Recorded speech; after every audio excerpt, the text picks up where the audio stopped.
Hello again. I cannot help but notice that over the last 5 years or so, politically motivated crimes committed by left wing hooligans and activists are given a very easy ride in this country, not only by the police and courts, but also by government ministers. This was happening long before the Labour Party was voted into power last year. It is a cross party consensus. Here's a question to consider before looking at the latest instance.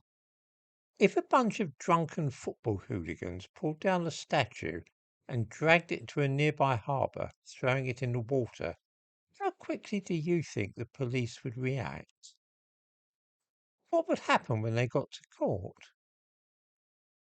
Remember the statue of Edward Colston in Bristol, which was toppled in Bristol 5 years ago? Remember too that nobody was ever convicted in connection with this particular piece of vandalism.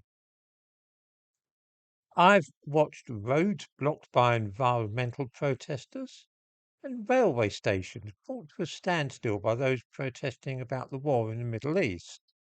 And then the day before yesterday, sabotage on behalf of a foreign power at an RAF base. None of these things is treated as being at all serious, and everybody seems to be very tolerant of these activities. Activists attacked Bryce Norton RAF base and sabotaged two aeroplanes used for refueling other planes in the air. These are vital components of Britain's defence. This is at a time when there is a fierce war in Ukraine and also a war in the Middle East, which Britain might soon take part in. In other words, a time when British forces need to be prepared for any contingency. The planes were damaged with crowbars in an effort to put them out of commission.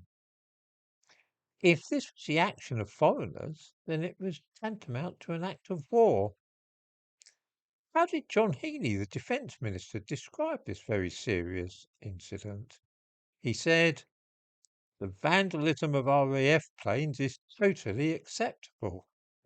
Vandalism. He's putting this on a par with damaging a bus shelter or throwing stones and breaking a window. This is the crux of the problem, you see. Crowds of angry people protesting about the Middle East are allowed by the police to set off flares on Tower Bridge or surround Parliament. The police are very quick in the usual way of things to deal with angry mobs and to use truncheons and hand out the riot gear. But it does seem that as long as you claim to be acting according to your conscience, you can get away with pretty much any sort of disorder in modern Britain. As I said, this is not a thing only associated with the Labour Party. The Conservatives seem to share exactly the same views, and many examples of this tolerance towards politically motivated crimes was visible when they were in power too. This latest instance, though, is in a class of its own. I cannot imagine that a Minister of Defence in the 1970s would refer to the sabotage of RAF planes as, as a war is brewing as vandalism. I might mention in passing that I cannot for the life of me imagine how, at a time when this country is practically on a war footing, people were able simply to stroll into an RAF base, smash up a couple of our planes, and then leave undetected. Are we completely defenceless? Does nobody think it worthwhile anymore to guard our military assets? Extraordinary.